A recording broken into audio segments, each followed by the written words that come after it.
Hello everyone. Welcome to the What If Anime YouTube channel. Today, we're diving into an exciting new story that will take your imagination to the next level. Let's get started. What if Naruto had the all-power of Loki, the king of dark magic? Chapter 1. Calcutta, India, March 16, 2012. Naruto Uzumaki hated Calcutta. It was dirty and packed full of people that didn't know how to look where they were going. She felt dirty, not for the first time. She cursed her traveling companion for dragging her to this dirty city. Of course, he wasn't there for her to curse in person. She hardly saw him during the day. He was almost always off helping someone sick or injured. She couldn't blame him for that. The city definitely needs someone to take care of their people. She, on the other hand, didn't have the knack for healing people, but she was a fantastic carpenter though, and was often helping patch up houses and the like. It didn't pay well, but like her companion, she didn't feel right taking money from these already suffering people. So when she worked for the upper class in their beautiful homes, she usually charged double or triple, because her work was worth it. The money went back into her supplies for repairs and to feed and clothe Bruce and herself. Naruto sighed thinking of Bruce, and nearly ran into someone in her lack of attention. Sorry, she hurriedly murmured in Hindi to the red-headed woman before continuing on her way. She'd met Bruce and forced herself into his life nearly 3 years ago. He'd been the other guy when she first saw him, and it reminded herself so much of the first time she'd lost control over the Kyuubi's power. She'd cleaned him up and taken him to her hotel room, where he'd woken understandably confused. He tried to give her the slip several times after that, but it never worked. It may have been a long time since she'd had a legitimate reason to use her skills as a shinobi. But that didn't mean she'd let them rust. So when he had settled in the middle of the forest late that night, she'd simply came from her hiding place and settled herself in with him. It had taken about 10 more days, and he finally gave up on trying to give her the slip. Of course, he had started up again after his next incident, but she kept following. She could tell he needed someone in his life, and to be 100% honest, she didn't really feel like being alone again either. Thus, they traveled, country to country, staying until Bruce was no longer comfortable. Or Naruto had some brush with the law with her rather loud mouth. Until they came to Calcutta. It had been close to 6 months they'd been there now. She couldn't wait to leave, but Bruce was happy here. Naruto sighed and looked at the obnoxious orange watch on her wrist. Bruce always called it obnoxious. She loved it. Seeing how late it was, Naruto took off through the busy streets, dodging through alleys, and narrowly avoiding crazed drivers on scooters to reach the small apartment Bruce was taking care of 2 sick kids in. She paused at the bottom of the stairs, seeing a third child at the top of the stairs, begging for help for her father. So Naruto stepped to the side and waited for Bruce to descend the stairs before falling into step next to him. How are the children holding up? Bruce sighed and ran a hand through his hair as they followed the little girl. Not great. But I think they'll make it through now. He looked sadly at the girl before whispering to Naruto. I'm not so sure her father will make it. The kids got help early enough. He shrugged, a little disheartened. She patted his shoulder before noting where the little girl was leading them. Outskirts of town, kids lucky. She drawled, looking around, not noticing anything too suspicious. Bruce rushed forward to stop the little girl from running into the path of the large truck and turn his face away so they couldn't take note of his identity. He sent Naruto a look. He'd heard something. So she called out loudly to him, "Think I'll stay out here, don't want to be in the way." Nodding very slightly to the left, Bruce turned and followed the girl into the house. Naruto slipped away into the trees, not too far from the house before cloaking herself in an illusion and slipping back into the house.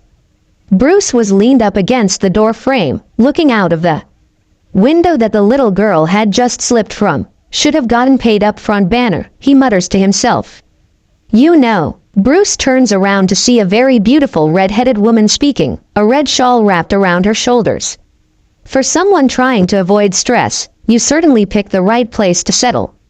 Avoiding stress isn't the secret, he replies, his eyes darting around the room, looking for some place to escape or for some sign from Naruto. What is it then? Yoga. A bubble of laughter escapes him in his moment of panic. You brought me to the edge of the city, he observes, smart. I'm assuming I'm surrounded. Just you and me, the woman replied, but Bruce knew it was a lie. He'd heard the soldiers outside, and he knew Naruto was around somewhere. He just wished he knew if she was inside or out. He wanders over to one of the windows to peer out of it, and your little actress buddy, she a spy too. Did they start them that young? That was a silly question, but he was stalling for every moment of time he could get trying to spot Naruto. I did. Her voice was flat in reply. Whoops, didn't mean to piss her off. And who are you? Natasha Romanoff. She says it with such certainty, like he should know exactly who she is. He sighs. Are you here to kill me, Ms. Romanoff? Because that's not going to work out. For anyone. He smiles. It's blatantly fake, but she either doesn't care or doesn't realize. His bet is on the former. No, of course not, she replies, almost as if she thinks he's buying her shocked tone. I'm with S.H.I.E.L.D. S.H.I.E.L.D., huh? He murmurs and shifts the weight on his feet back and forth. How do you find me? He can't help thinking Naruto was right. Calcutta was the wrong choice. We never lost you, doctor. We merely kept our distance, even helped keep some interested parties off your scent. Great, so he is officially an animal. Why, Nick Fury seems to trust you. But now we need you to come in. And what if I say no? Romanoff smiles. He knows it's a fake. Her next sentence comes out in a sultry tone, and he can almost feel Naruto growl in fury. I'll persuade you. Bruce nods, but he can hear the threat behind the words. It makes his heart rate jump a few paces. And what if the other guy says no? She begins to walk towards a table located in the main room. You've been nearly a year without an incident, doctor. I don't think you want to break that streak. She says it so confidently, so assured, that he's almost tempted to prove her wrong. Damn Naruto's wild side for rubbing off on him. But I don't always get what I want, he whispers, almost to himself, as he plays with a rickety cradle swing in the middle of the main room. Doctor, we're facing a global catastrophe, she says, ignoring him and pulling out a cell phone. He laughs. Now those I actively try to avoid. This is the Tesseract, she says, no room for nonsense in her voice. She places the phone on the table and sits in the lone chair placed at it, taking what could almost pass for a relaxed position. Bruce knew better. He'd seen Naruto take nearly that exact posture on more than one account. He played along, taking his reading glasses from his coat pocket and sliding them onto his face. He picks up the phone and examines the photo pulled up. What does Fury want me to do with it? Swallow it. Natasha leans forward and speaks to him in that tone of voice like he's a complete idiot. Naruto had it down better. He wants you to find it. It's been taken. It emits a gamma radiation signature that is too weak for us to trace. There's no one that knows gamma radiation like you. She paused and leaned back into her chair. If there was, that's where I'd be. So Fury doesn't want. He trails off, looking at Natasha for any signs of deceit. Should have paid closer attention to the little girl. He may not have been in this ridiculous situation otherwise. Not that he's told me, no. Natasha replies, knowing what he's asking without him saying. And he tells you everything. Bruce asked, skeptical. Something cold and hard flashes through Natasha's eyes. Ask him yourself. She spits. So no one's going to put me in a cage. His tone is mocking. He knows that's not true. No one's going. He interrupts and slams his hands hard onto the table. It stings for a second, but it brings him back into focus, and he can see Naruto finally. She's a shadow on the wall right behind Natasha. Stop lying to me. In a second several things happen. Natasha is standing with a gun. He's learned not to question where women manage to pull the weapons from, and that gun is pointed right at his heart. Naruto is right up against Natasha, one of her strange blades in each hand. One is held closely against Natasha's throat, and the other is very lightly pressed against her back, in a position that if she shoved it forward, it would plunge right into her heart. The surprise on Natasha's face would be one of Bruce's favorite memories in the weeks to come. Bruce raised his hands. Sorry, that was mean. There's a laugh resting on his lips. I just wanted to see what you would do. You can let her go now, dear. I don't think she'll be trying that again. Naruto seemed to growl low in her throat and shook her head. Her eyes flickered to the gun still in Natasha's hands. Her fingers on the trigger. Okay, let's do this the easy way, Bruce murmurs. Where you put that away, and the other guy doesn't make a mess, okay. Natasha glares, but she very slowly lowers the gun, because Naruto still has her blades held threateningly against her skin. When the gun is finally set on the table, Naruto removes the blade from her throat. "Call them off," she hisses. The redhead turns her head to cast a furious glare at the blue-eyed shinobi before pressing her hand to her ear. "Stand down. We're good here." Naruto steps away and Bruce laughs. "Just you and me here." Natasha sends a glance at him from the corner of her eyes and it just breathes fury. Naruto, the child she is on the inside, stuck her tongue out at the shield agent before turning to Bruce. "We're leaving Calcutta," her voice was so hopefully. Bruce is, "You're not." Naruto just shot her a warning look, as did Bruce. "She comes with me." Like hell she does. She's not part of the initiative. Call Fury. He can have nothing, or +1. "I think he'll take the +1, Bruce replied. "I'm not leaving her behind after 3 years. Besides, would you rather have her as an authorized extra person, or one that managed to sneak into wherever we're going?" Naruto grinned broadly, revealing unnaturally sharp canines. It made Natasha uncomfortable. "Fine," she finally ground out. "Fury's going to be pissed that you were snuck up on," Naruto added in helpfully before winding one of her arms around Bruce's. "Because I think he's going to be more upset about that than anything if he's a good commander." Chapter 2. Somewhere over Asia, March 14, 2012. Fury's not happy. Natasha growled, looking at the unwanted tag along that was coming with Banner. Bruce shrugged. He will be when he sees what she can do. Natasha looked skeptical. Naruto, after all, looked and acted like a 20-year-old sometimes. "Somehow I doubt it." Naruto just smiled, and Bruce knew that look. Natasha was in for hell on earth when this was all over. "I think I'll surprise you. I did get the drop on you after all. You could be dead right now." The former Russian spy snorted. "I'm sure. I don't think you could have gone through with it." Natasha's pride was hurt. She wasn't going to let some young moron that thought they were hot shit get away with it. "Sweetheart," Naruto's voice was cold, and Natasha saw Bruce wince. "I've killed more people in my lifetime than you could ever hope to match." The ice in those blue eyes made Natasha shiver. There was no doubt. She turned away, to shack off her discomfort at those blank eyes. An hour or so passed before Natasha sat back down across from the two, who were at that moment quietly discussing the files she had given to Banner. "I need to know some things about you, or the moment you step foot on our ship, you will be taken to an interrogation chamber and not be allowed to leave until you've answered a much more in-depth list of questions than the ones I'm about to ask you." Naruto cocked her head to the side. "Depends on the questions. But okay." Natasha almost breathed a sigh of relief, easier than she thought it would be. "Name?" "Several." She smiled. "But you can call me Naruto Uzumaki." Natasha almost blared. "Birth date?" "October 10th. Year?" Naruto remained silent, so Natasha moved on. "Where did you receive your training?" She expected silence on this one too, and had been prepared to move on to the next question when Naruto answered. "Specialized academy. I can't tell you the country. Closest would be Japan." She paused in thought. "Started at 6 years old, graduated at 12. Natasha noted it. It was more than she had originally given when asked by S.H.I.E.L.D. "Special skills." Naruto laughed. "The only you need to know about right now is assassination and stealth. Anything else can be dealt with when the time comes." The redhead scowled, but moved on. "Family, dead." The plane began to descend at that moment. "Well, it looks like we've arrived. Stay with an agent or Dr. Banner at all times, Ms.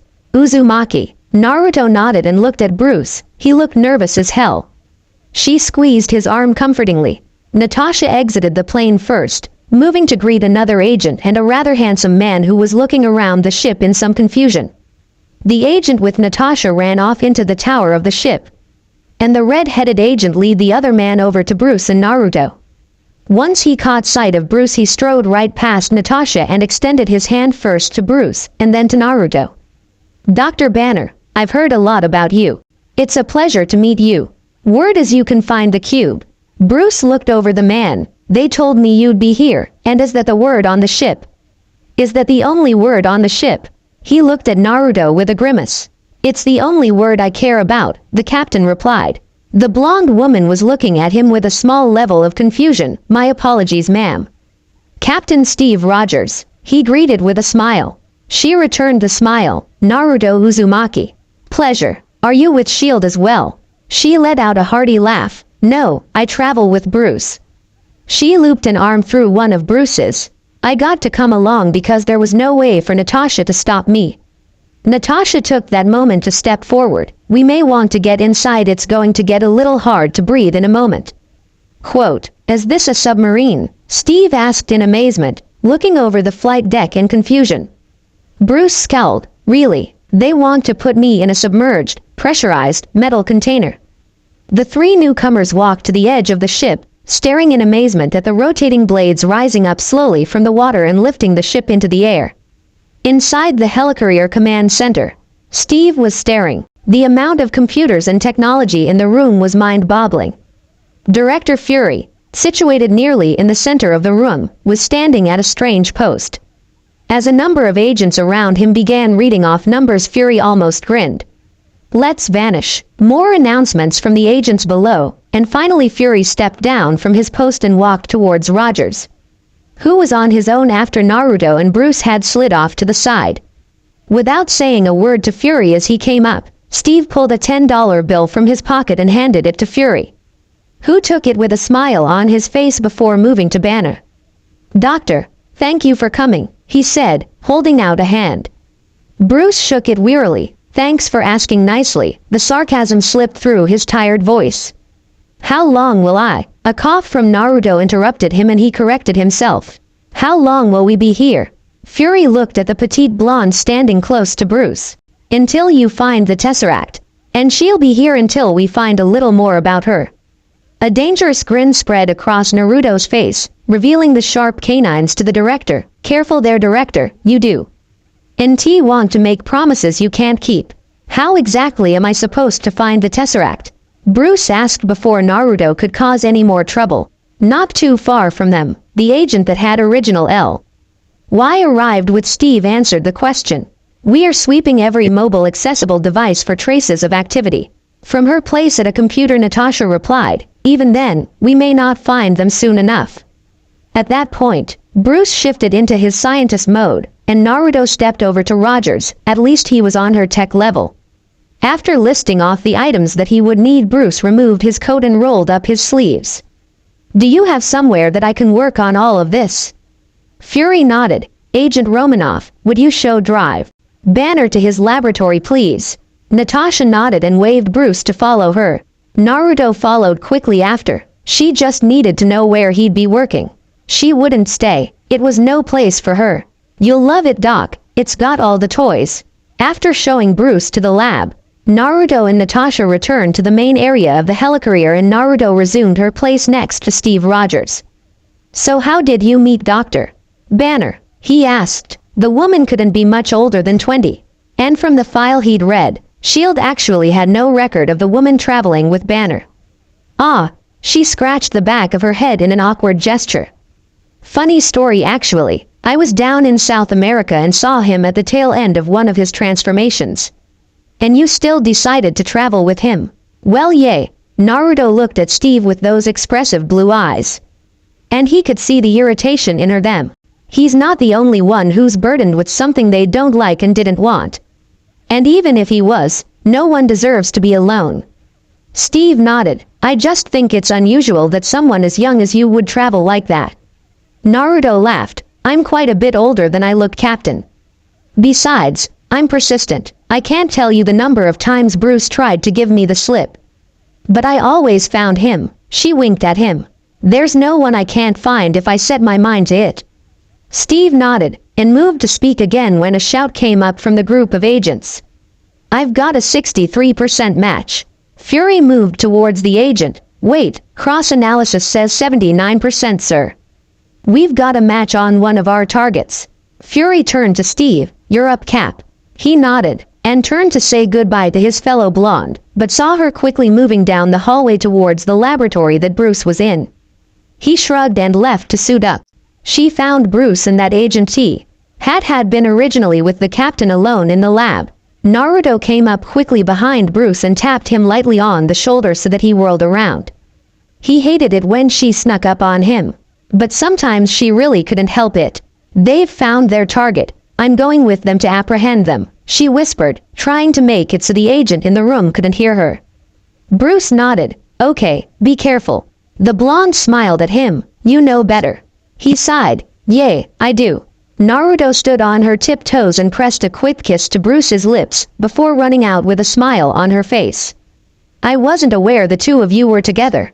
You hide it well, the agent, Coulson, said.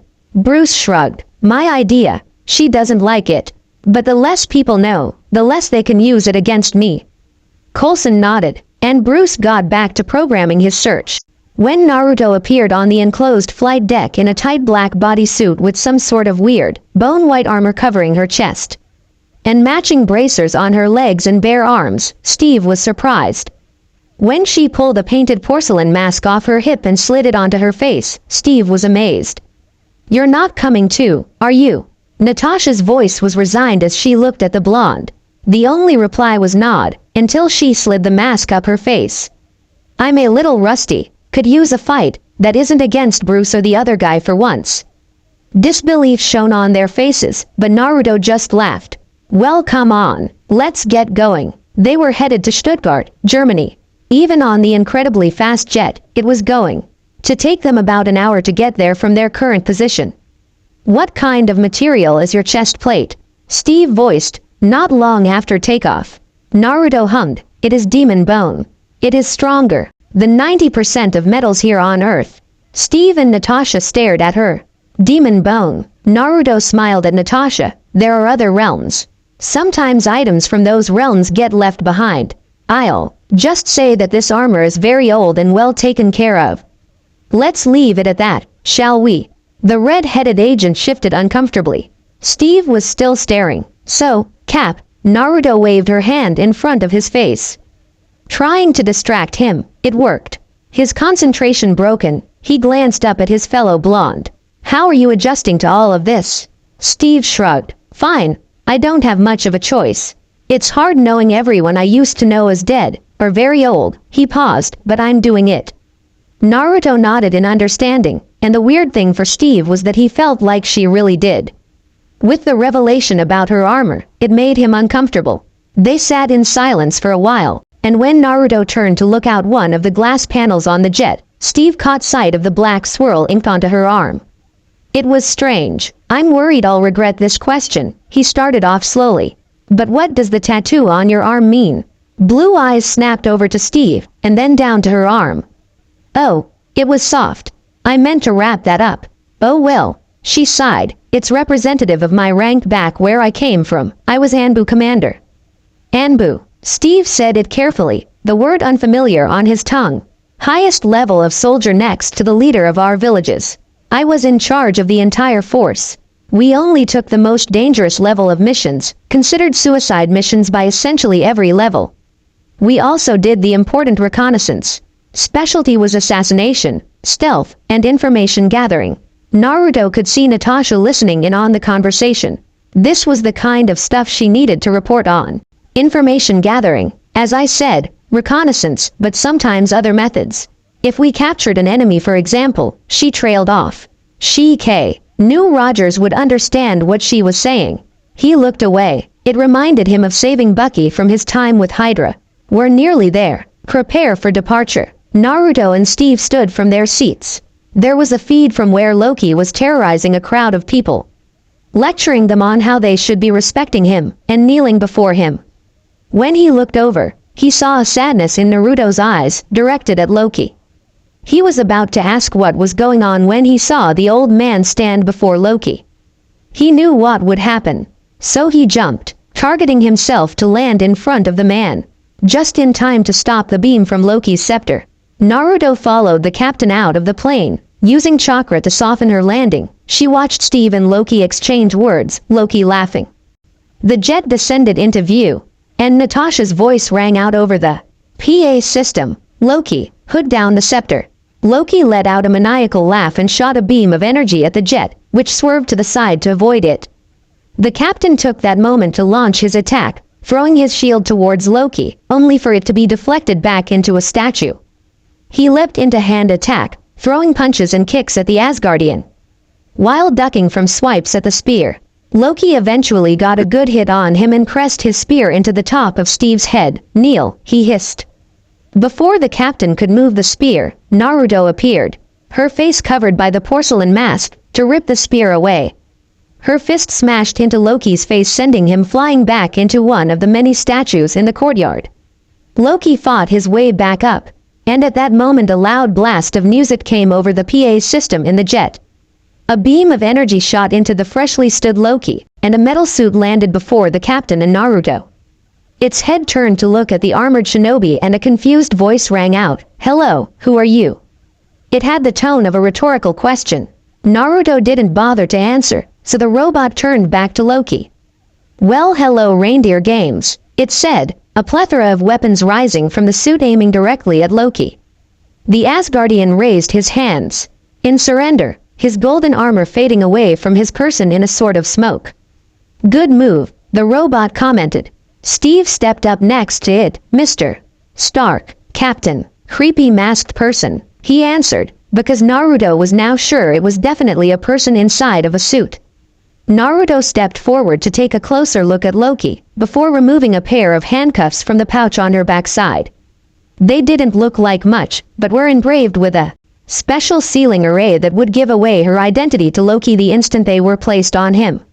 She could see the amusement in his eyes as she walked forward with the cuffs. Average human handcuffs would never stop Loki. So when she slapped them onto his wrists and the smile fell off his face as his magic was repressed, both Steve and the man in the metal suit knew something was off. "Naruto." Loki's voice was surprised and Steve glared at the other blonde, who pulled the mask from her face, causing a mildly surprised sound to emerge from the suit.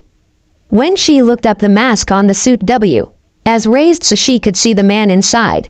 "You know each other." Steve's voice was cold as he gripped Naruto's arm. "We do," she answered curtly, "and the only reason he knew who I was is because of the specially reinforced handcuffs I just put on him so that he can't currently use his magic." "So you're welcome, Captain," he scowled. "Get on the jet. We'll deal with this when we get back to base." Naruto rolled her eyes, but complied, following Loki, who continued to throw glances back at her. Once on board, Natasha checked in with Fury, alerting him to the fact that Naruto and Loki apparently knew one another. The blonde sat sullenly across from the Asgardian, listening to the conversation between Natasha and Fury. She was so looking forward to sitting in a cell once they got back to the helicarrier. Steve was staring at her with disappointment clearly written across his face. Tony, she had learned his name once on board, kept looking at her as well, and finally she snapped. "What, Stark? How did you even get on the ship with S.H.I.E.L.D. if you are teamed up with this guy? That just seems like a major security breach to me." "Yes, Naruto," Loki finally spoke, in that drawling tone of his. "However did you get on with them when clearly you're sided with me, just because I happen to know who you were?" While none of the others detected it, she could sense the tone of petulance in his voice. "Stop it, Loki. It's been decades since you were last here on Midgard," she snapped. Surprise colored the faces of both Steve and Tony at that. She moved to continue when a harsh thunderstorm rose up. "What is this? Where did this come from?" Natasha asked, confused. Loki seemed to tense up, and hunched forward. Naruto just let out a moan of annoyance. "What? Afraid of a little lightning?" Steve snapped. He was irritated with the banter Stark had been throwing at him. Loki looked at Naruto and then over at the two Avengers. "I'm not overly fond of what follows it, no." At that meant something struck the top of the jet, and Tony replaced his helmet while Steve pulled his cap over just as Tony opened the hatch. "What are you doing?" Steve yelled. A long-haired blonde landed at the base of the hatch in that second. Tony raised an arm to fire a beam of energy at him, but the man knocked him back with his hammer before turning to look at Loki, completely ignoring the blonde woman sitting across from him. He took the black-haired Asgardian by the neck, twirled his hammer and flew from the jet. "And now there's that guy," Tony sighed. "It's another Asgardian," Natasha supplied. "Is he a friendly?" Steve shouted. "Doesn't matter. If he takes or kills Loki, the Tesseract is lost." As Tony moved to exit the plane, Naruto waved. "That's Thor." Loki's brother. Be careful, it was the only information she offered up before Tony flew out of the plane, with Steve following close behind. Chapter 3. Thanks for the reviews, guys. I've actually got all of this story written except for the last 2 chapters. So I'll update pretty frequently until those 2 are written. I'm halfway done with 1, and know where I'm planning on going with it. Sort of. Anyways, on with the chapter. Thor threw Loki down to the ground. Where is the Tesseract? So many reunions in one day. It's so good to see you, brother, Loki quipped from his place on the ground. His hands still handcuffed in front of him. Thor moved to snap them off only to stop in surprise. She's seen you. Had contact with you even. Loki murmured, you missed her on the ship. Opposite side of the cause, unfortunately. How much energy did Father have to spend to send you here, to your oh-so-precious Earth? Thor dropped Mjolnir to cup the side of Loki's face. I thought you dead, brother. Did you mourn? We all did, our father. Your father, Loki interrupted. He told you of my true heritage, did he not? We were raised together. We played together. We fought together. Thor exclaimed, do you remember none of that? I am in your shadow, brother. Living in the shade of your greatness. I remember you tossing me into an abyss. I was, and should be king. He hissed. So you'll take the world I low. They as recompenses for your imagined slights. No, the earth is under my protection, Loki. The trickster god laughed at that, and you're doing a marvelous job with that. The humans slaughter each other in droves. I need to rule them. You think yourself above them? Thor asked, his tone somber. All of them, even the Lady Naruto. Loki glared and shoved past his brother. I have seen the true power of the Tesseract, brother. I've sent it off somewhere not even I know, and you need it to take me back to Asgard. Thor summoned Mjolnir to him and moved towards Loki. Brother. Tony Stark slammed into him in that instant and threw him away from Loki, into the dirt. Once he had recovered and pulled himself up, Tony's mask lifted to reveal his face. Do not touch me again, Thor warned. Then don't take my stuff, Tony quipped back. You have no idea what you're dealing with. Shakespeare in the park. Doth mother know, you weareth her drapes. This is beyond you, metal man, Thor said, glaring at Tony. Loki will face Asgardian justice. If he gives up the cube, he's all yours. Until then, stay out of the way. His mask came back down and he turned, presumably to recollect Loki. A fight between the two broke out when Thor threw his hammer after Tony, and they crashed through the park and trees until Steve broke it up by throwing his shield into the midst. Hey, that's enough. We have 2 prisoners to take back to Shield. Tony looked confused for a second, his mask raising once more. Hold on a second. Hot stuff back on the jet is considered a prisoner. Thor let out a heavy breath, trying to let the anger go. What prisoner other than my brother do you have? Steve stared at Thor for a moment. She wasn't a prisoner before we captured Loki. She's more a suspicious person. You'll meet her when we get back on the jet. Thor nodded and they returned to the hillside to collect Loki, where he waited patiently. Really, reindeer games? No attempt at an escape makes you awful suspicious. Loki merely glanced at Tony. I need to speak with your other prisoner, he sneered. You'll have to get in line, pal, Steve growled, as the jet lowered towards them. I have a few questions of my own. And I'm sure Director Fury will have some as well. When they boarded, Steve seated himself next to Naruto, who had remained quiet since they'd left the jet. Thor stopped at the end of the hatch, surprise coloring his features. Lady Naruto, you are their other prisoner. He turned to Tony and Steve. You realize you have the one who was stopping Loki from a very easy escape as your prisoner. Steve glared, his face stony. Yes, she didn't tell us of her relationship with Loki. There seems to be a lot of things she's hiding from us. He was thinking back to the decades comment. There was no way she was any older than 20. Naruto for her part simply rolled her eyes. You're not the only ones, she quipped. Bruce knows about 90% of it. She grinned. Of course, thanks to you. That last 10% gets to be revealed. Hooray, she drawled sarcastically. Loki stared. Bruce. He spat the name as if it hurt him to say it. Decades, Loki dear. Decades. She spat back. Thor watched the two fight back and forth before attempting to step in. Lady Naruto, when you put it in perspective, it's really not all that long, is it? The blonde shot him a withering stare. I am still human, Thor. Despite what you Asgardians like to believe. What do you mean by that? Steve asked, startled. Naruto refused to answer though, and instead crossed her arms over her strange armor, revealing she was no longer handcuffed, and leaning back into her seat. If you want an explanation, it's going to have to wait until my debriefing with Director Fury, Captain Rogers. Her voice seemed almost defeated. And it was a long, mostly silent return to the helicarrier. 2 hours before Bruce's lab. Dr. Banner. There was an angry shout coming down the hallway, and Bruce turned to Rue. ND to see Fury storming into the laboratory.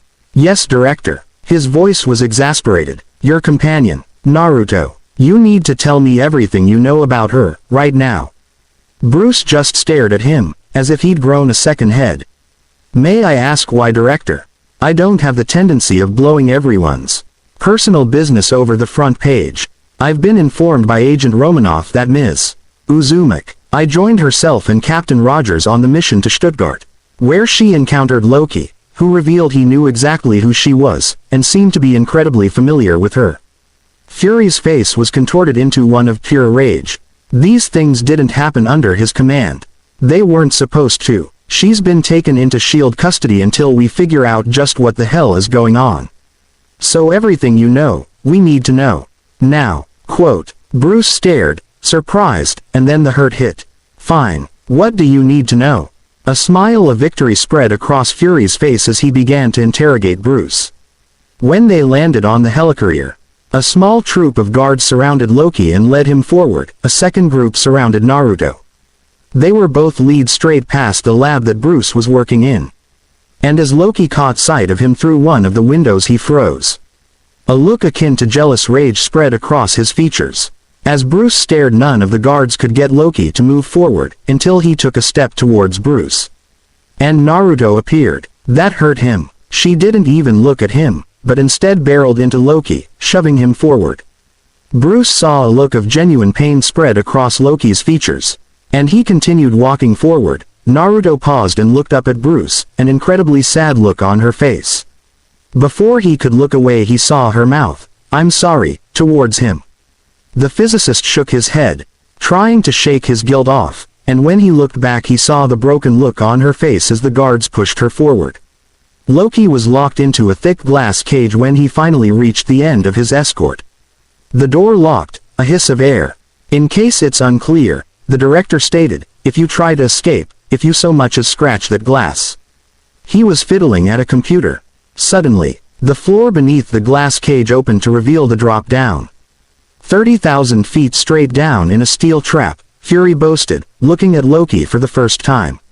You get how that works. He closed the floor back up and gestured at Loki, and, he motioned to the computer, boot. Loki laughed. It's an impressive cage, not built, I think, for me. He thought back to the man. He sneered inwardly, Bruce. Built for something a lot stronger than you, Fury replied. Oh, I've heard, Loki drawled. From who? Your inside source. Uzumaki. Fury spat. Loki ignored him, and looked straight into the camera in his cell. A mindless beast. In the room where the Avengers were listening in, Bruce straightened. Uncomfortable, he rubbed his eyes.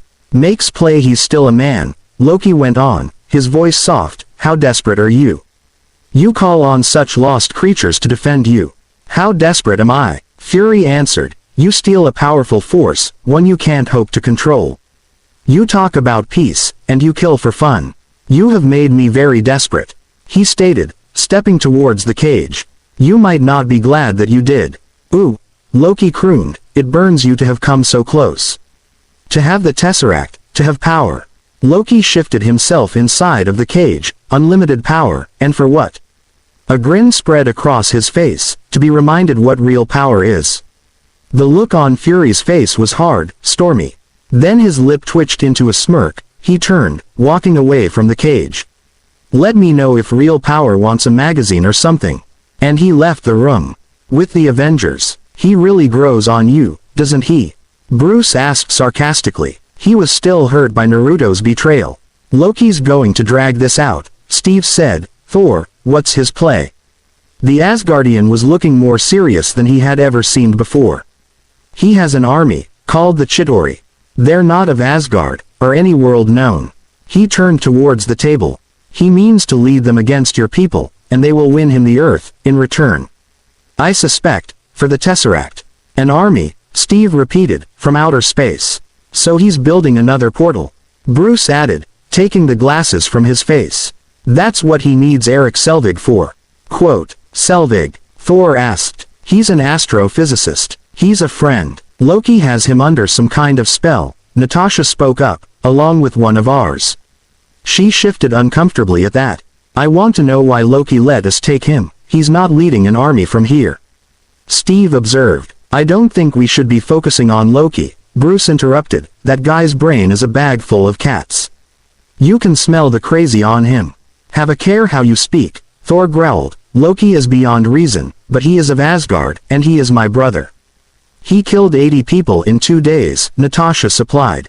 Sheepish Thor answered, he's adopted. I think it's about the mechanics. The iridium that they took from Stuttgart, what do they need the iridium for? Bruce asked. It's a stabilizing agent, Tony Stark answered as he strolled into the room followed by Agent Coulson. It means that his portal won't collapse on him like it did at S.H.I.E.L.D. He stepped up to Thor and slapped his arm. No hard feelings, Point Break, you've got a strong swing. He continued past, also, it means it can stay open as wide, and as long as Loki wants. As Tony continued the explanation, Bruce jumped in, adding his theories in as well. Finally, Tony exclaimed, someone who speaks English. He reached out to shake his hand while the captain muttered, is that what just happened? Dr. Banner, I'm a huge fan of your work. Your work on anti-electron collisions is unparalleled. I'm also a huge fan of how you lose control and turn into an enormous green rage monster. Bruce stared at Tony before smirking, thanks. Fury chose that instant to enter the room. Following behind him was Naruto. Unknown interrogation room 1 hour earlier. Naruto was leaning back in her chair at the interrogation table. Her handcuffs were resting on the table, they always had made her uncomfortable. She was ready to run. Ready to escape. She didn't think she could face Bruce again. Not after his reaction to seeing her. Naruto let the chair fall back onto all 4 legs and dropped her head onto the table with a groan.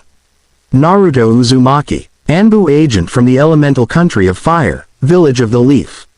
Age somewhere between 8 and 9,000 years old. Container of the most powerful monster the world has ever seen. Naruto lifted her head to stare at Fury. She'd heard him enter and hadn't paid him any mind. How? Dr. Banner told us, when he learned you were working with Loki, he was willing to share the information.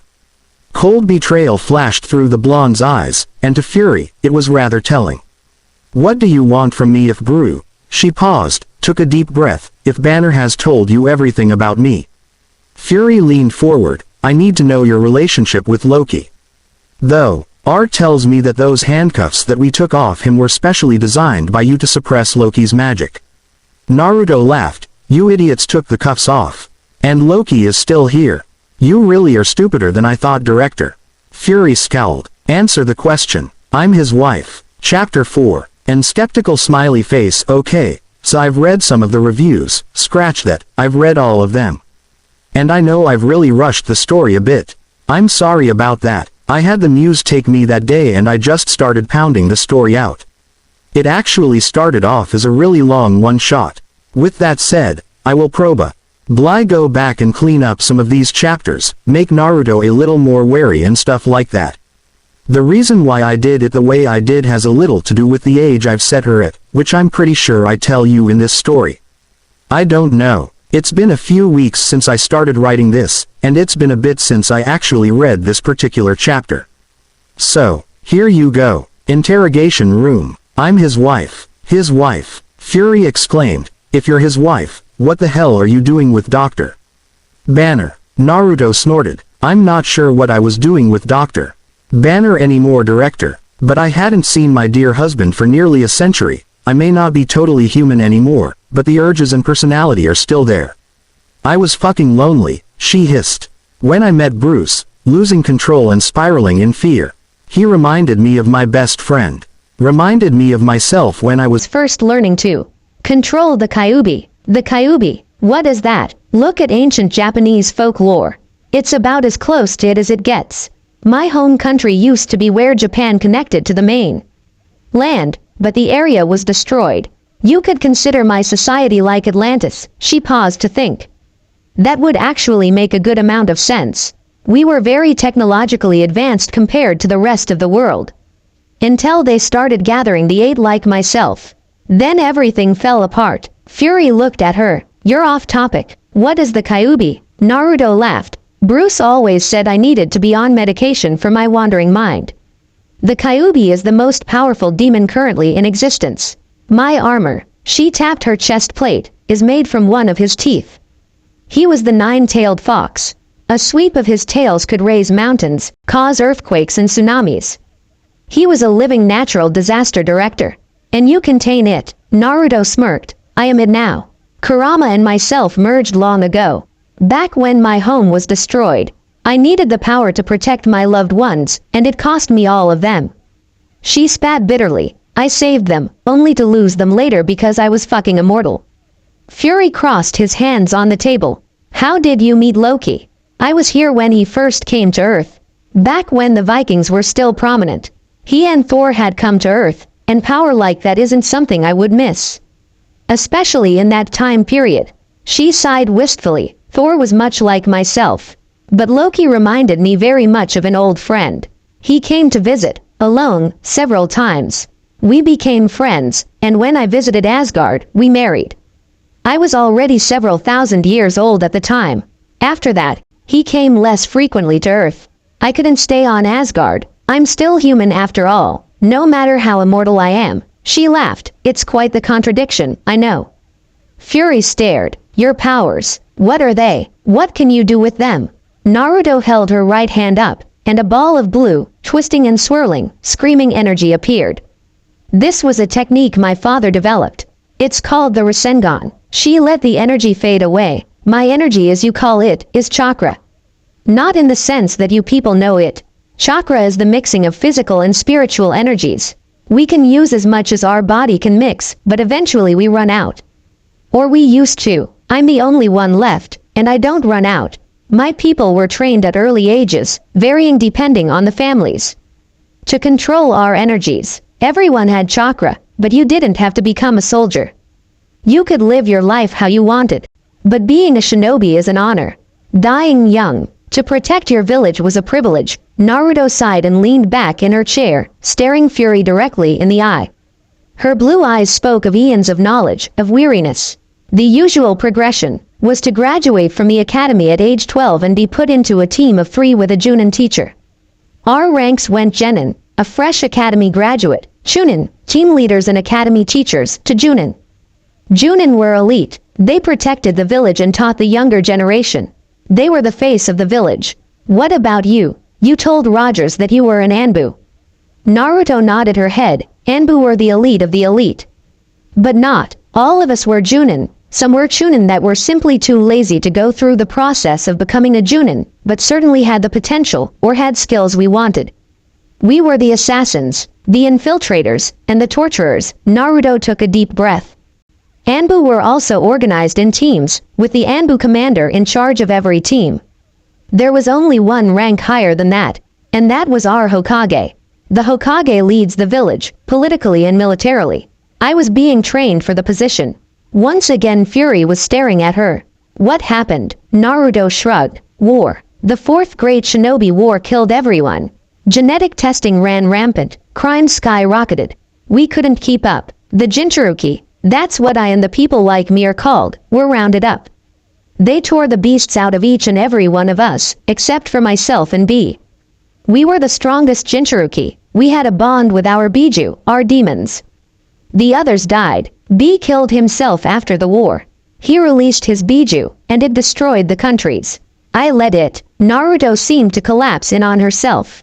If you agree to work with us, fight against Loki, I'll let you out. The Avengers are strong, but they could use your help. She shook in her seat. I can't, she whispered. Fury stood. You will, Naruto growled. I would like to speak with him.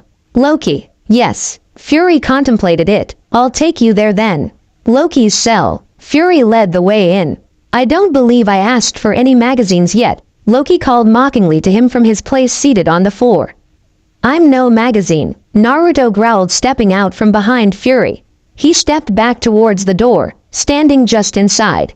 No, dearest wife, you certainly are no magazine, Loki drawled in that soothing tone of his. The blonde rolled her eyes, but Loki could see the defeat in them, how broken she looked. He stood and stepped towards the glass. Why are you here, Loki? Her voice was soft, it was pained. Why after so many years? Have you come to Earth, and not even tried to seek me? Her pet name made him wince, his eyes shifted over to Fury at the door. I was in Asgard, trying to keep Thor off the throne when I fell. He whispered to her, Thor broke the Bifrost, and he let me fall. Loki, Naruto interrupted, her eyes flat, Thor loves you, he would never let you fall. Do not lie to me, husband. Loki starred. It really had been too long since he'd seen her. He forgot how she could read through the lies. I fell into the abyss. I floated for ages, until I finally landed. It was nowhere the Bifrost could reach. It was past even Heimdall's sight. He frowned. I came to lead Earth into a new era, my dear. I could use your power to further the cause. Naruto took a step back, watching the pain that crossed Loki's face. You've been gone for 82 years, Loki. To you, that's a blink in your lifespan, but to me it is 82 years. Above that, you forget, my dear, that I am human. And that I protect the people of this earth with everything I can. She hissed her final words. If I must protect this earth from you, my husband, I will do just that. She turned to Fury. I am ready to leave now. Fury nodded, and opened the door for her. She looked over her shoulder at Loki, disappointment radiating in her eyes. Then she was out the door with Fury right behind her. Hen took the lead and she followed him down the hall, to a space above the bay of computers where all the Avengers were seated, discussing Loki and his motives. She could hear Tony Stark's voice as they came down the hall. Dr. Banner, I'm a huge fan of your work. Your work on anti-electron collisions is unparalleled. I'm also a huge fan of how you lose control and turn into an enormous green rage monster. Bruce's mumbled, thanks, was overshadowed by Fury's entering declaration. Dr. Banner is only here to track the cube. I was hoping you would join him. Steve, whose back was turned away from Fury, started. Maybe you could start with that stick of his. I don't know what it is, but it looks an awful lot like a Hydra weapon. He spun around in his chair and was surprised to see Naruto walking free. His jaw dropped, as did Tony's when he spotted her. Bruce just nodded and turned to speak to Fury when he saw Naruto. A glare settled onto his face, but Naruto didn't even acknowledge him. She made a beeline straight for Thor, who gave a wide smile when he saw her. Lady Naruto, a pleasure to see you no longer locked up. Naruto didn't answer and Thor's grin dropped a little when he saw her state. He opened his arms and she walked directly into them, hugging Thor as if she was going to fall apart. Thor, her voice cracked, and it was so different from anything the other Avengers heard from the blonde. They were shocked into silence. Loki, he is not well. He's not himself, Thor. Thor glared at Fury then. What did you do to her? The director scowled. She asked to see Loki. I took her to him. She's going to helping with the initiative from now on. You took her to see her husband whilst he is locked in your ridiculous cage. Thor snarled. Are you insane? Bruce froze and stared at Naruto then. He knew that she was several millennia old, but he didn't realize she was married too. Naruto's face remained buried in Thor's chest. As she whispered something to him, he immediately calmed himself, but swept her up and with a fierce look at the director. We will continue this later, he stated before quickly leaving the room. Tony and Bruce exchanged quick looks. Well, shall we go play doctor? Bruce nodded, slightly shaken at the whole event, but followed Tony out of the room. Training facility. Thor placed Naruto gently back onto her feet before letting her go. Sister, Thor spoke softly, or as softly as he could. What do you mean that Loki is not the same? Naruto sniffed for a moment and observed her surroundings. Someone is controlling him, Thor. She looked out the glass side of the facility. It looked directly into the laboratory that Bruce and Tony were working in. Loki. She paused and took a deep breath to calm herself. Loki would never willingly let someone control him, Thor. Something is terribly wrong with him. Thor nodded slowly. It has been many years since you've seen him, sister. Not my fault, she muttered angrily. You're right, but I know him, Thor. Better than anyone. He is being controlled. She glanced around the room again. It was quite empty for a training facility. Brother, her voice was stronger, and it made Thor smile. I would like to let off some of my anger. Would you be a willing partner? The Asgardian nodded, a wide grin spreading across his face. It has been many a year since we last fought, sister. Do your worst. Thor had to fight down a shiver at the malevolent grin that spread across Naruto's face. Her youthful appearance sometimes made him forget just how ancient and skilled she was. Nearly quicker than Thor could react, Naruto was on him, a fist flying towards his face, followed by a swift kick towards his side that he just barely avoided. He was on the defensive from a rapid series of punch, kicks, and tackles before suddenly Naruto backed up and with a mischievous grin threw something at him. Seeing the round object flying rapidly at him through the air, Thor only had a moment to nod. Ice the electric blue color before it exploded, sending bright blue paint all over him. Stunned, he stood for a moment before speaking. I always forget, god of mischief, he would never marry anyone. Ho was not at least his equal in these games. The flat look on Thor's face sent Naruto into a peal of laughter, so uncontained and loud that it drew the attention of the two scientists in the lab opposite. Seeing Thor covered head to toe in bright blue paint made Tony laugh too. Bruce just stared at Naruto on the ground, laughing as he had never seen her before. Thor, Naruto gasped out, now you really are electric. She collapsed into another fit of laughter, and the god of thunder simply walked over and picked her up from the floor, wrapping her in a tight hug, smearing paint all over her. The laughing continued from Naruto, and doubled when Fury walked by and froze at the sight of his facility and two Avengers. A hand came up and pinched the bridge of his nose before he continued on his way. Naruto and Thor stumbled out of the training room and into the lab across the hall to hear Tony offering a spot at his tower to Bruce. Thanks, but the last time I was in New York, I sort of broke Harlem. He trailed off as he got a better look at the laughing blondes covered in paint. That isn't that paint that takes 2 weeks to wash off, is it, Naruto? He asked with a sigh. The Uter stopped almost immediately and cold blue eyes turned to Bruce, making him flinch. It is Dr. Banner, but with my counter-agent it washes right out. Stark took that moment to shock Bruce with his screwdriver, cause a yelp of pain. Rogers arrived at that moment. Hey, are you nuts? Tony looked back over him. Could be, jury is still out. He turned to Bruce. You really have got a lid on it.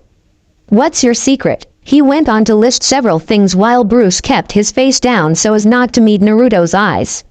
He didn't want to see the accusation. Is everything a joke to you? Steve snapped at Tony. Funny enough. Threatening the safety of everyone on this ship isn't funny, he ground out. No offense, Doctor. Then he caught sight of Thor and Naruto. What happened to you two? Paint bomb. Naruto supplied quickly. Shower will wash it right out. Come on, brother. She looped an arm through Thor's and led him towards the showers. Chapter 5. And skeptical smiley face. Okay, so I'd like to thank everyone who has reviewed, favorited, and followed this story. It really means a lot to me. I know this isn't always the most stellar of writing on my end. I like to think of myself as an idea generator, not so much an executor, so for everyone who has kept with the story, thank you. It means a lot. If anyone reading this would like to write a storyline of similar plot, i.e., Naruto being with one of the Avengers, living for a long time, and being married to Loki, I would love to see it written better. With that said, here's the next installment. Oh no, you brought the monster. Loki sneered to Romanoff's turned back. He saw her straighten and turn with a smile on her face. So that's your play.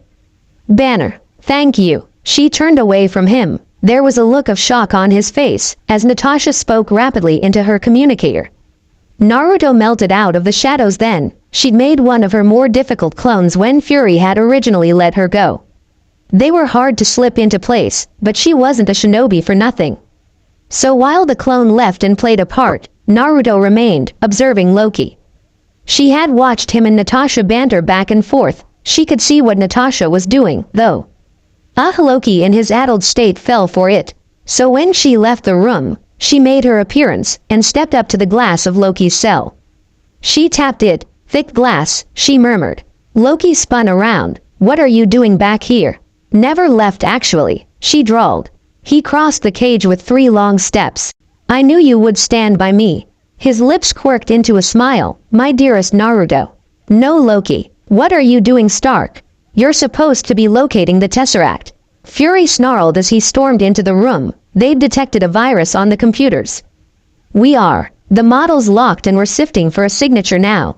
When we get a hit, we'll have the location for you within half a mile. Bruce said, and you'll get your cube back. No muss, no fuss, Tony added before becoming distra. CTED by the beeping on a screen in front of him. What is Phase 2? He asked, cocking his head to the side. Phase 2 is S.H.I.E.L.D. uses the Tesseract to build weapons, Steve supplied, clunking down a rather large weapon on one of the work tables.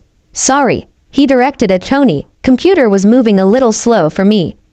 Rogers, we collected everything related to the Tesseract, Fury began. This does not mean. I'm sorry, Nick. Tony interrupted, pulling up a diagram on his screen. What were you lying? I was wrong, director. The world hasn't changed a bit. Steve's voice was flat in his disappointment. Did you know about this? Bruce asked as Natasha entered the room. Do you want to remove yourself from the situation, doctor? She said, ignoring his question. He laughed, irritated, everything that was piling up on him. I was in Calcutta. I was pretty far removed. Loki's manipulating you, and you've been doing what exactly? He asked flippantly. You didn't come here because I bat my eyelashes at you. Bruce moved on to the screen Tony had pulled up. I would like to know why S.H.I.E.L.D. is building weapons of mass destruction. Fury sighed. Because of him. He pointed towards Thor. Me? He asked, taken aback. Last year Earth had a visitor from another planet, who had a grudge match that leveled a small town. We learned that not only are we not alone, we are hopelessly, hilariously outgunned. My people want nothing but peace with your planet, Thor replied hotly, and you are not outgunned. Now that you are aware of her, Naruto is the strongest deterrent you could have for many a realm. The other Avengers in the room looked at him in surprise at that. Even Bruce. You people truly know nothing about her. Thor stared at Fury. You interrogated her. How are you not aware? I don't have anything to measure her to. That is because she is the measure. Thor shouted. She is older and more powerful than the All-Father. She is your greatest hope. Excuse me, Point Break, are you trying to tell me that the same woman who pelted you with a paint bomb is the most powerful person on this planet? She can and has taken down the Hulk before, Banner whispered, shocking the room into silence. Fury snapped out of it first. She's done what? Taken down the other guy. Where is she right now? I left her in the shower a few moments ago. We were removing the paint. Thor mumbled. Several things happened after that. The entire helicarrier shook as the engine right outside of the lab exploded, tossing Natasha and Bruce down a level and sending the others crashing into walls. Agents were scrambling all over, and back in his glass cage, Loki was laughing. Steve and Tony, once recovered, ran through the halls towards the exploded engine. Natasha was pinned by a pipe. Bruce was fighting off the transformation. It failed. He ripped into the Hulk transformation, letting out a furious roar. Before spotting Natasha and deciding on her as its target, the roar rumbled through the room where Loki was caged. What did you do? Naruto snarled, coming close to the cage. Loki's laughing continued. You know exactly what I've done, Naruto. I've unleashed the beast. Naruto's eyes flashed a scarlet red, and Loki took a step back. Yes, Loki, you're right that you've released the beast. You're just wrong about which one, she hissed. She created a clone to watch Loki, who scoffed. You know your clones are no match against me, Naruto. Those scarlet eyes turned to him, pure fury raging through them, and you forget how long you've been gone. HTY 2 years of no entertainment can lead to a lot of breakthroughs. She vaulted out of the room, following the roars through the ship to where the Hulk was throwing Thor around like a rag doll. Hey, she shouted, and in hindsight, it wasn't a good idea. Hulk had never liked her, and given how upset Bruce was with her, he'd like her even less. But she didn't let it faze her. She flew at him, knocking him away from Thor, who had just summoned Mjolnir. Go to Loki's cell, I'll take care of him. she yelled. Thor nodded, taking in the scarlet eyes with a slight amount of fear. He turned to run, and the Hulk tried to take off after him, only for Naruto's fist to throw him careening backwards. His fist caught Naruto's cheek, sending her flying backwards, before shaking her shoulders and letting out a roar of her own that made the Hulk cover his ears. Shots rang out, and Naruto saw the jet hovering just outside the window, shooting at him. Furious, Hulk leapt through the shattered glass and onto the jet with an angry roar. Naruto just turned away. She knew neither Bruce nor the Hulk would suffer any real damage.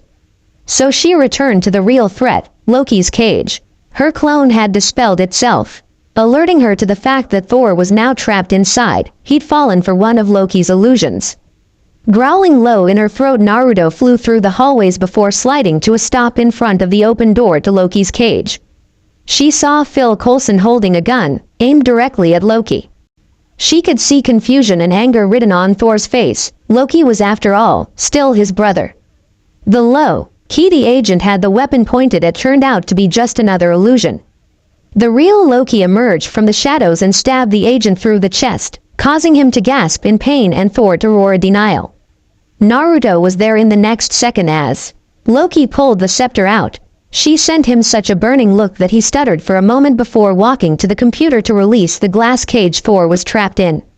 Thor, Naruto screamed. Her hands were pressed against Agent Coulson's chest, the small amount of healing jutsu she knew being used to try and keep Coulson alive.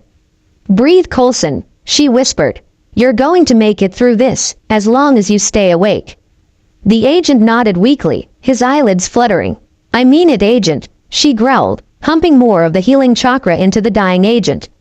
She focused on fixing and sewing, rendering the skin back together. And ever so slowly, it was working. She could hear Phil's breathing becoming steadier. You're going to lose, it's in your nature. Coulson breathed out. Naruto looked up, but he wasn't speaking to her. Loki, who was still in the room, stared and took a few steps towards the downed agent. But a rumbling growl, and a very dark look, promising pain of unimaginable levels, stopped him from coming any further. Your heroes are scattered, your flying fortress falls from the sky. Where is my disadvantage? Loki asked, his voice heavy with skepticism. You lack conviction, I don't think. Phil pulled the trigger of the gun that was miraculously still in his hands. Naruto poked him sharply. I know he's evil right now, but that was my husband you just shot, and I've been trying to save your life. She growled. Sorry. He groaned as he felt the burning of his skin knitting back together. She hissed suddenly, and pressed her hands against his chest.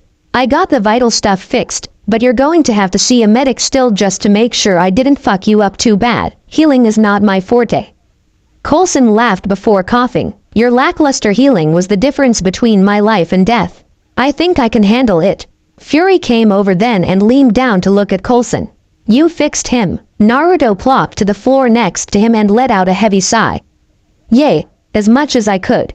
He still needs to get checked out though. He'll definitely live in time to get some corrective surgery if he needs it. She laughed. Although I've always done my best work under pressure. You know this will never work if they don't have something to band them together, boss. Coulson groaned out. Naruto looked at him in confusion. What do you mean? You need to tell them that I died. He sighed. They need a reason to fight together. Fury stared. You're right, Coulson. You're kidding me, right? Naruto snapped. You're going to let everyone think you're dead.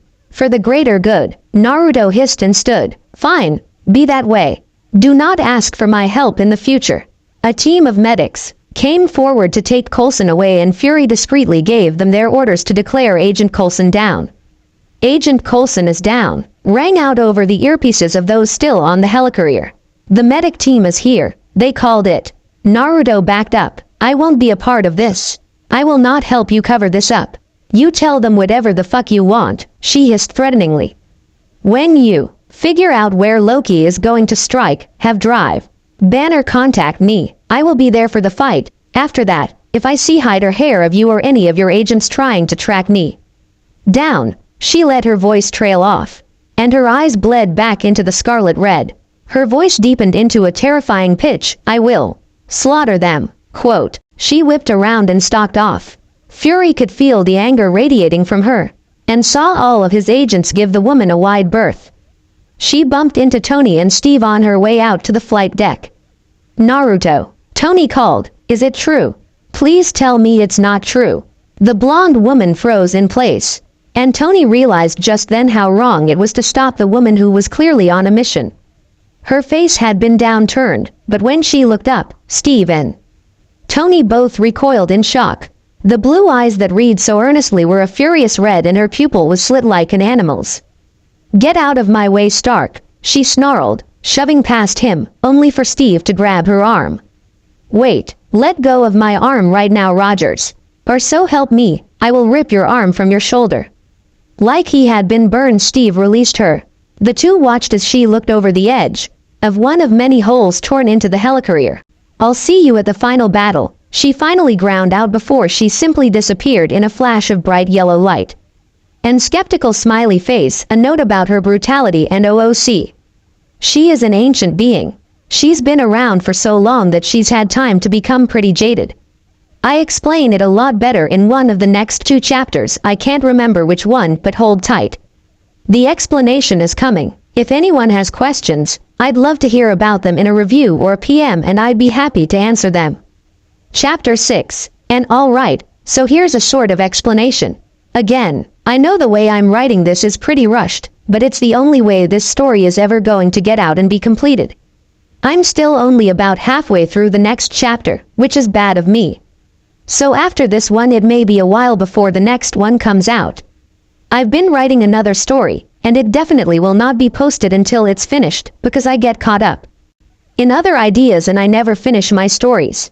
So, without further ado, and with a little warning, here's the next installation. Unknown location. 1 hour later, Naruto was lying flat on her back in the middle of a circle of destruction. She'd had to let the energy out, and she was now breathing heavily, her blue eyes watery. Her satellite phone, which had been unsealed from one of her hidden scrolls, was laying not far from her, waiting on the call for where Loki was, for where the final battle would be. She almost didn't think she'd need it. Eventually she would feel the energy from the ripping of a portal in the sky. Her breathing slowed, and carefully, she pulled herself up into a sitting position, her blonde hair falling over her face. The satellite phone lit up, buzzing in the dirt, sending it a dark glare. She reached over and lifted it to her ear after clicking the button to answer it. "Uzumaki here, Naruto." Bruce's voice was almost pained. "New York." "Understood." She looked over the destruction around her and winced, standing up. Not waiting to hear any more from Bruce, she hung up the phone and flashed away. When she reappeared, the portal had already been ripped open. Chidori were flying overhead and blasting their lasers at civilians. Naruto's eyes immediately flashed red and a cloak of red chakra bubbled around her. Her hands fell into her oldest technique, Tajiu Kage Bushin. Several hundred clones appeared, and she just nodded at them. They knew what she wanted. Looking around, she could see Thor and Loki fighting atop Stark Tower. Tony was flying overhead, leading one of the Leviathans towards the group of Avengers standing below. She saw Bruce easily twist into the transformation of the Hulk and growled low in her throat as he slammed the Leviathan into the ground before Tony blew it up. Naruto chose that moment to appear, watching Loki above as he ordered the rest of the army to be sent through. When Clint aimed an arrow at her, she bared her fangs, but let the red shroud around her fall away. "I'm here to help," she growled out. Stepping closer, there was a look of distrust from Steve and she could feel the emotion rolling from Tony in his suit. "Believe it or not, just tell me what you want me to do. Call it out, Cap. Until we can close that portal up there, our priority is containment," he said, looking in the air as the sky filled with more Chidori. "Barton, I want you on that roof. Eyes on everything, calling out patterns and taking down strays. Stark, you've got the perimeter. Anything gets more than 3 blocks out, you turn it back or turn it to ash."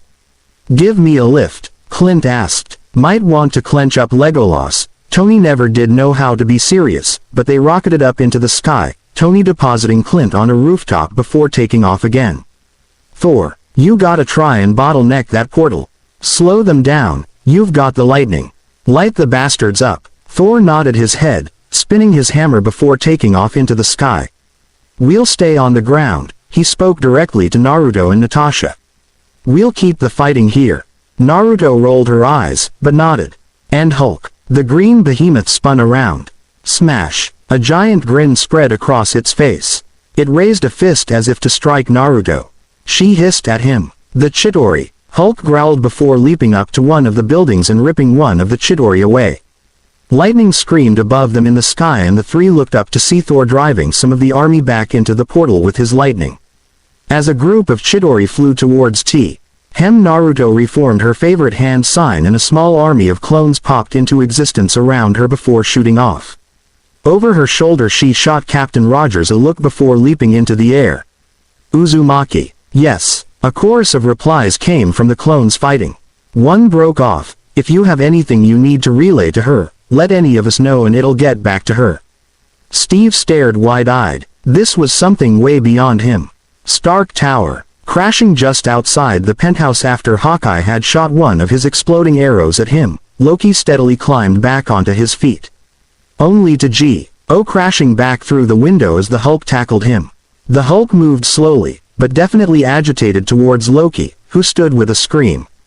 Enough. All of you are beneath me. I am a god, you dull sea reacher. And I will not be bullied by. The Hulk grabbed Loki by the leg and began slamming him back and forth into the ground in Tony's penthouse apartment. Finally left grounded in a crater, the beast turned, muttering, "Puny god." Naruto entered just as the Hulk left, unseen. I really wish I wasn't going to have to do this to you a second time, Loki, she whispered, kneeling down. Running through several hand seals, she pressed her hands to Loki's face, knocking him out and sealing away all of his magic. One of her clones dispelled. There's a nuke headed our way. Stark's taking it up into the portal. Natasha is going to close it once Tony's out, or we can wait no longer. Naruto growled low and eyeballed the unconscious Asgardian at her feet. Lifting him onto her shoulders, she flashed to her symbol closest to Steve. He and Thor were surrounded by a number of Chidori who dropped like puppets with their strings cut once Tony entered the portal. She could see Steve holding his abdomen. And Thor looked worn for the first time since she'd met him. They were both staring up at the sky where Tony had disappeared with the nuke.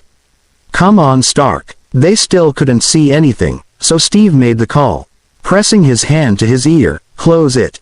And the portal began to disappear. Just as it winked out of existence, Tony's falling form was spotted. Well, I'll be damned, Steve muttered. He's not slowing down, Thor hollered, spinning his hammer to move towards Tony. The Hulk beat him to it.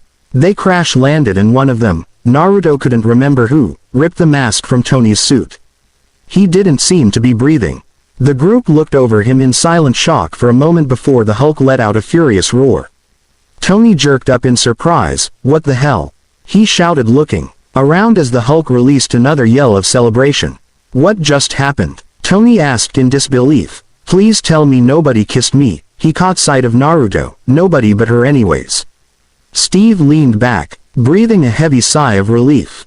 We won, he choked out, disbelief etched onto his features.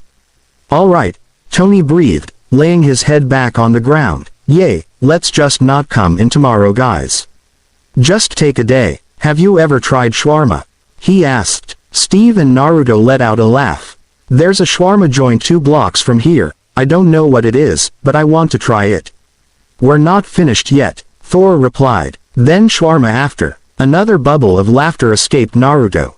Sure, Stark. Loki awoke, covered in dirt in the middle of a destroyed street, the weapon of essentially every Avenger was pointed at him.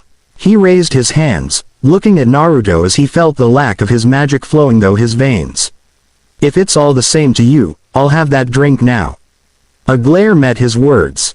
Or not. Thor hoisted the man up to his feet. Naruto took a step closer to him and heard the Hulk growl at her. She sent it a scowl. Would you like your ass handed to you again, dear? I have a perfectly destroyed mountain that I'd be happy to throw you around in. Are you two really going to fight now? Tony groaned. Can't you just kiss and make up? Loki and Thor both made a face at that. Nope, Naruto replied, popping the P without looking away from the Hulk. Bruce and I have a score to settle, so I'll flash back here once he's grown the fuck up. Without waiting for an answer, she grabbed the Hulk's arm and disappeared again. How the hell does she do that? I really want to do that. Tony looked at Thor and Loki, hoping for an answer. Loki looked smug and D opened his mouth, but Thor beat him to it.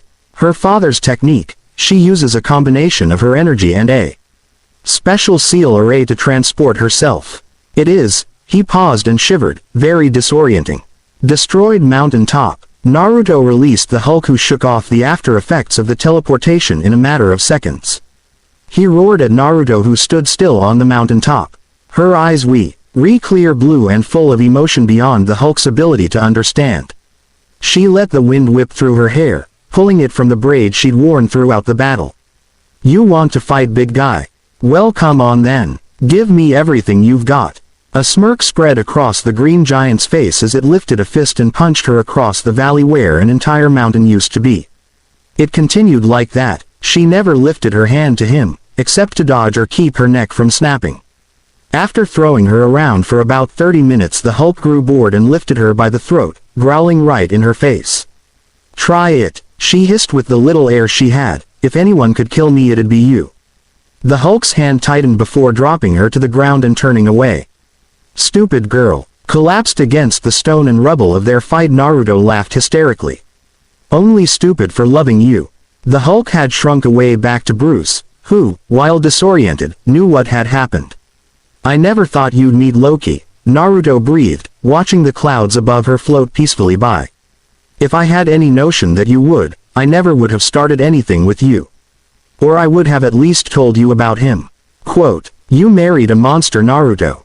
I am a monster, Bruce. She laughed. Loki was being controlled by that fucking scepter. You're smashing the shit out of him made him slip it. Naruto lifted her head up to look at him. If anyone married a monster, it was Loki. She let her head fall back to the ground and Bruce took a step towards her. You know how you tried to kill yourself that one time? He froze. You're what, a little over 40? You hit that point just a little after Harlem, and just a little before we met. Imagine Bruce, her voice cracked, filled with pain, and carrying the weight of every day, of every year she'd lived. Imagine living that 1,000 times over. I can't even begin to count the times or the ways I tried to kill myself. You have it so easy. The clouds really did look beautiful. I outlived every person I ever loved. I will continue to outlive every person I love, including you, and Thor, and Loki, and Tony, and Steve, and even Natasha. She breathed and looked over at him in his tattered pants with such a heavy sadness it made Bruce ill. Do you understand how much pain I'm in, Bruce? He stared, took a few more steps forward.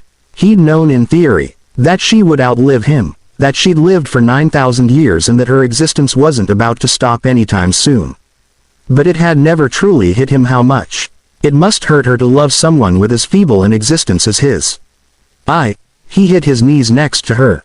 Saw the tears flowing down her face. I'm sorry. She closed her eyes. I never planned on falling in love with you, Bruce. She whispered, but that first day we met, you were in so much pain, and so fearful that I was going to leave you. I saw myself. I saw my best friend, and the first man I loved. It scared me, but you were the first person in so long that I was drawn to. It was selfish of me, but I couldn't let you go. She was nearly sobbing now, and Bruce felt terrible. He pulled her by the shoulders and hugged her tightly. I never knew Naruto. He breathed sorrowfully in her ear. He pressed a kiss into her hair as she cried into his shoulder. They sat like that for what felt like hours, but was really only a few minutes before Naruto pulled herself together and pulled away from Bruce. He grabbed her face between his two large hands and rested his forehead against hers. I love you, he whispered. She shook her head, as much as she could with her face still held between his hands. You turned your back on me, Bruce. I know that, and I'm so sorry. He pressed a kiss to her cheek. I was selfish, and sometimes I forget just how powerful you are, and how long you've lived. You've always been such a free spirit. He pulled back a little and wiped the tears off her face with the pads of his thumbs. She stared at him for a long while before she finally sighed and leaned in close to him. You do realize I have to go with Thor and Loki, if only for a little while. Bruce hummed. Why? I sealed away all of Loki's powers. It will last, but it will damage him. And someone needs to explain to Frigga and Odin what happened to him. Her voice was soft. I know you don't like him. But the Loki you've met is not the Loki I know. Can you tell me about him? Naruto chuckled and nodded. Yes, would you do me a favor though? Yes. Braid my hair, I can never seem to get it as nice as you do.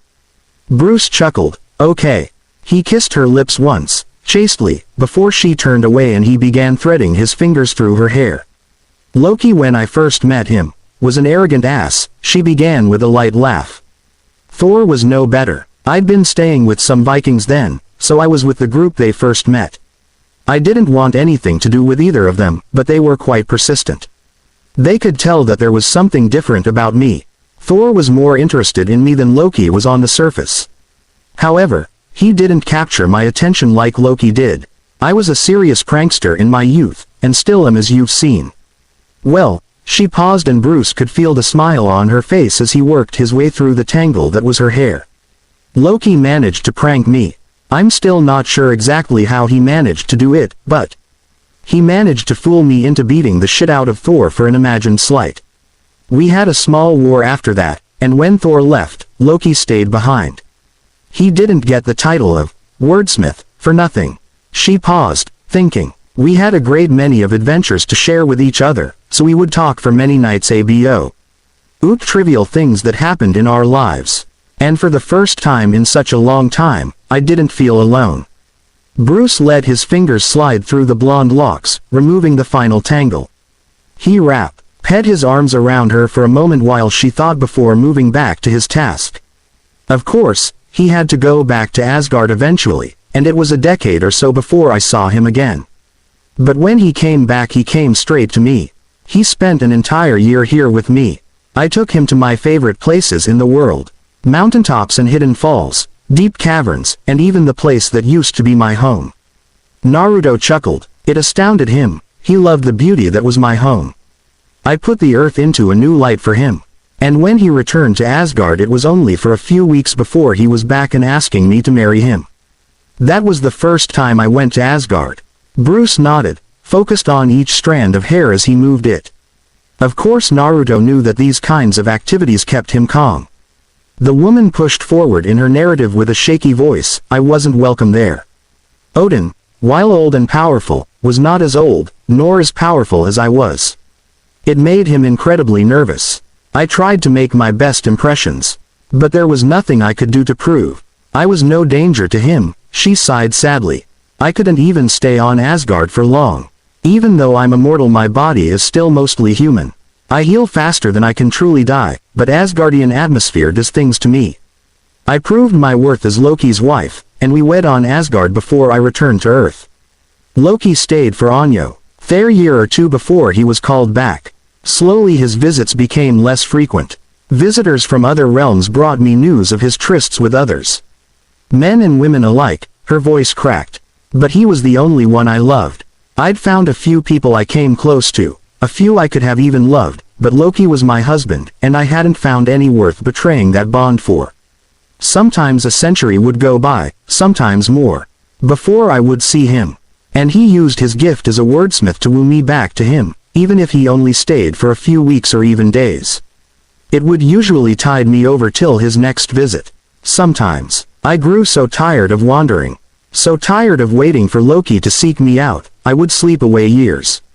Or I would try new, creative ways of ending my existence here. She let out a shaky breath. I'd just woken from one of those when I found you. Bruce hummed as he tied a final knot in her freshly braided hair.